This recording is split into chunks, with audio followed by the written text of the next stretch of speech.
Hello, Matty coming at you with another Final Fantasy episode for episode 7 today. Thank you for joining me, welcome to the video. And today I am going to be going as a Scholor healer. This is not going to go well. I have not played this job in about 4 years. But the Scholor uses this book and uses the fairy as well to help with shields. And the dungeon we are going to be doing today is Brayflox's Long Stop.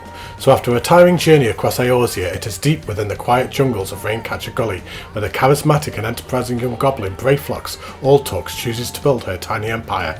What she does not realise, however, is that something else, something sinister, has also made the lush forest its home. Now driven from their rightful claim, Brayflox and her brethren seek to retake the land, and are not above asking the help of lesser races, that'd be you, to help them do so. So I'm a healer, so this should be pretty much an instant pop. And there we go, insta-pop. Really not sure how this dungeon is going to go because I haven't played healer for so long, but let's have a go and see how we do.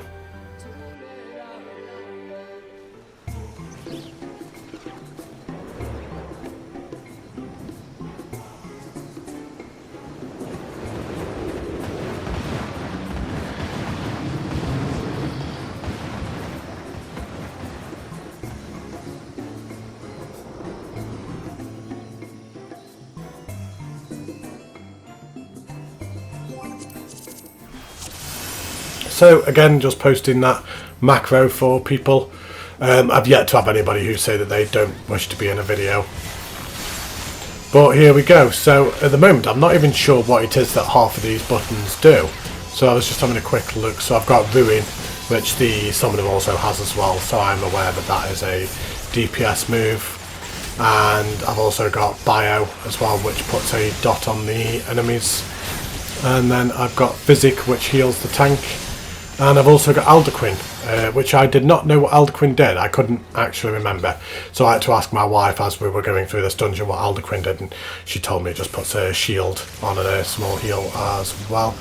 So, but it's a big MP cost. And there's a couple of times throughout this dungeon that I ran out of MP because I just wasn't paying attention. MP being magic points. So just spamming Ruin, just helping to kill these enemies. Just chuck a heal on the tank.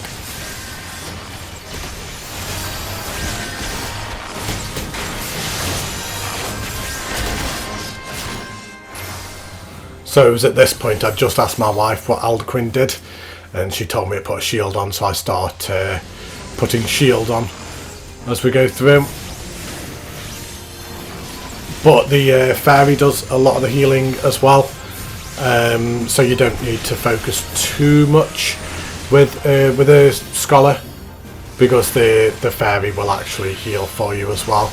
There is more micromanagement with the fairy and with the pets as well. You can like kind of send the fairy over to go and stand next to the tank, and they'll heal them a lot more. Truth be told, until I'm actually watching this back and doing the editing, I'd actually forgotten that the fairy was there, and I'd forgotten that the fairy also does healing as well. So,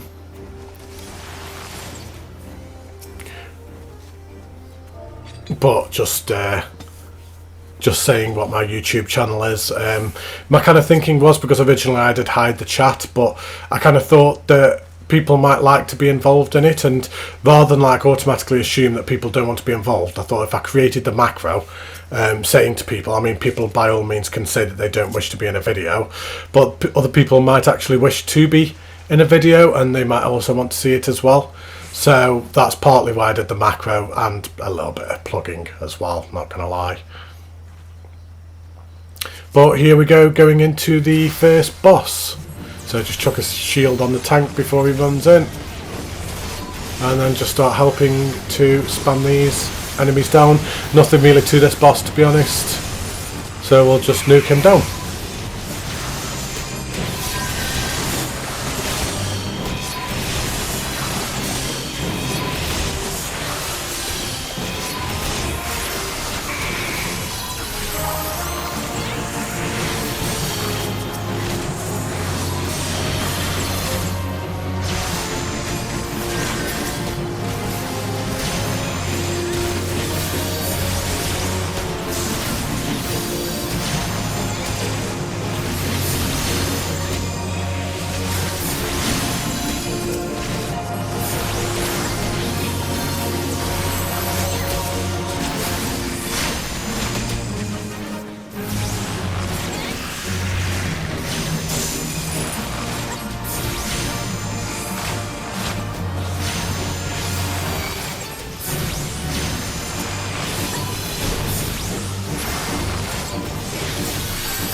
And first boss done.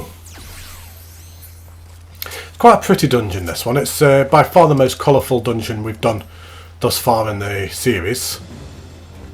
And also with a bit more of a confident tank as well, who's happy to pull a little bit more as well, which also helps as well. So just chuck a shield on him and then start spamming ruin on these enemies just to try and help kill them a bit quicker. So what have we got? So we've got myself, who's a scholar. We've got Dark Hughes, a Dark Knight, appropriate name for the class. We've got Arcanist, who is a monk. We've got Silver Marnie, who is a archer, not a bard. They're an archer because they haven't actually upgraded their job yet. But just kill this last enemy and then go into this next area before we get to the second boss.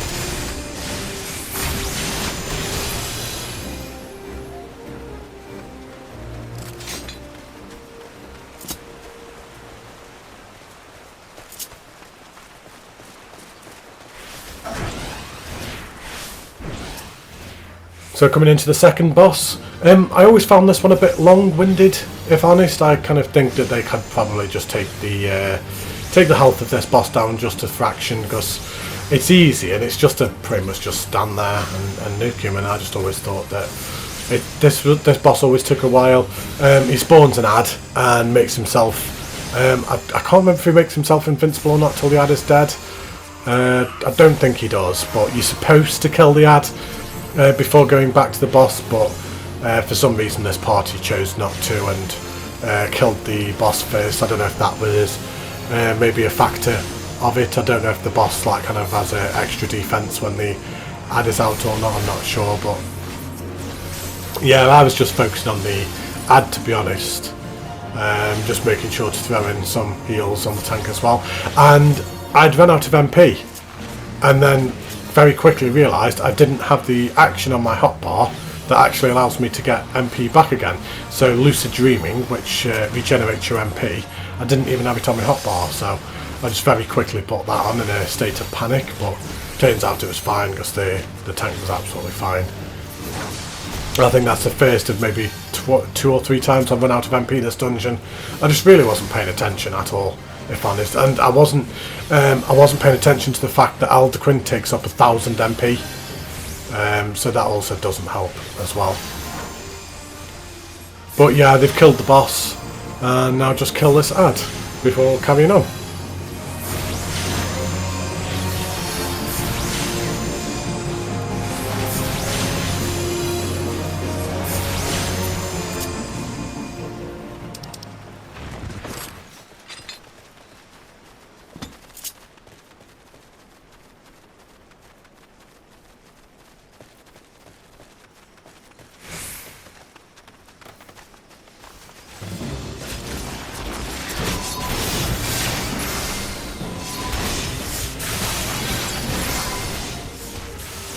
This room can be a lot of fun because it's such a big wide open room and there's so many enemies in it. You can actually pull probably about 15 odd enemies all in one big go, and it's a nice challenge for a healer and good test for the tank as well to rotate their cooldowns as well.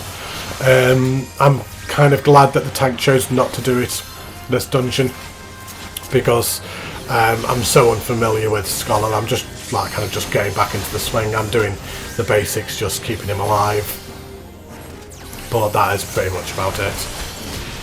But yeah, just clear out this room before we move into an actual second mini boss. To be honest, this is one of the few dungeons that actually has 4 boss rooms.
So we've got this mini boss here. Doesn't really do much. He throws poison, puts debuffs on people, and at one point he will put somebody in a bubble, and you're supposed to release that person as quick as possible because they can't attack or do anything. They're taking quite a hefty amount of damage whilst they're inside the bubble. I'm pretty sure the monk actually gets put in the bubble both occasions, and the bard didn't actually help to get them out, so they almost died. Certainly this first time they were in the bubble. Just try and get them out as quick as possible, and then just put a nice hefty shield on them as well, just to make sure they're okay, and then just carry on with this mini boss again.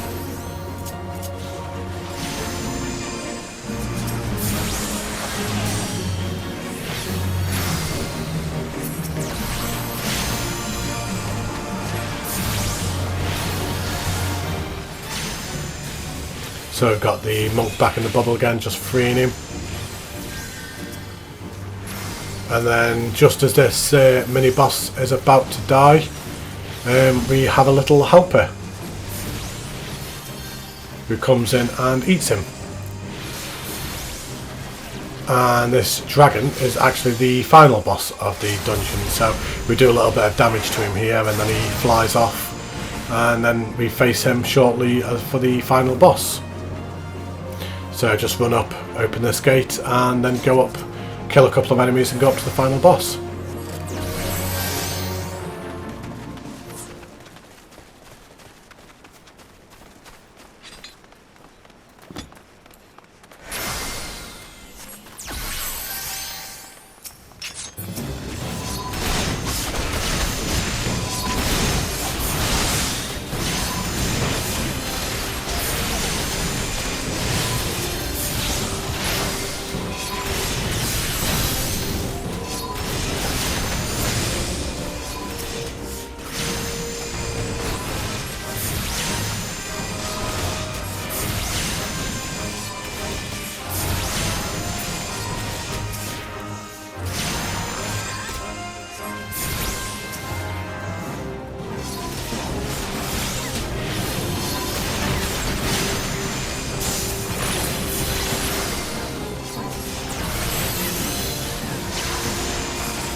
So this boss, he spits out green poison puddles, and if he's actually standing in the puddle, he will actually heal himself at the same time. So for the first time, I think the tank actually has to do a bit of adjusting on a boss. The tank has to specifically move the boss out of the green puddles to ensure that he's not healing himself. But here I am just spamming Ruin again, just helping out. There's not really much in the sense of healing to do right now. Nothing to do at all really. Just getting his HP down. Just throw a quick heal on the tank. Use a Esner and remove that debuff that he's got on. And then just carry on with hitting him. And these are the green puddles, so if you can see the debuffs at the bottom of the boss's health, he's got a green symbol there. that actually means that he's actually healing himself. And he's still actually healing himself, so Darky didn't quite move him out far enough. So as quick as we are hitting him here, he's regenerating his health back up again. So I was just giving the tank a quick heads up.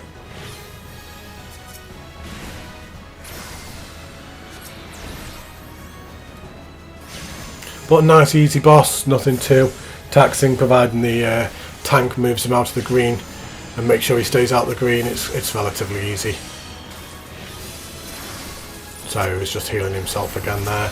Just throwing in a shield on the archer and then using Essener to remove the poison. So both of the DPS are nicely shielded up now.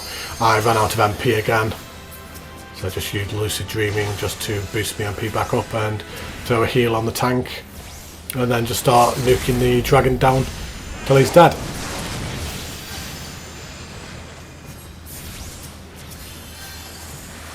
Just heal myself, put an Essener in on myself to remove that debuff. He's actually standing in the puddle, and Darky, I don't think Darky can actually find a safe spot to move him out of to stop him from healing himself, but luckily we managed to just get him down anyway.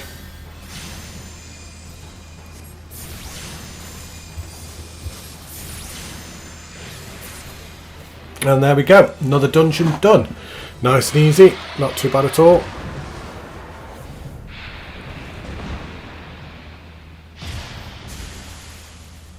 And that didn't go too bad actually. I was actually quite concerned about Scholor going into this dungeon. Darky just saying hello to YouTube there. But yeah, I came into this dungeon a bit concerned because I'm so unfamiliar with Scholor, but it went better than I expected. So. But there we go. Thank you ever so much for watching. Don't forget to leave a like and subscribe. Look after yourselves, stay safe, and I will see you in the next few days for the next dungeon. Take care of yourselves. Goodbye.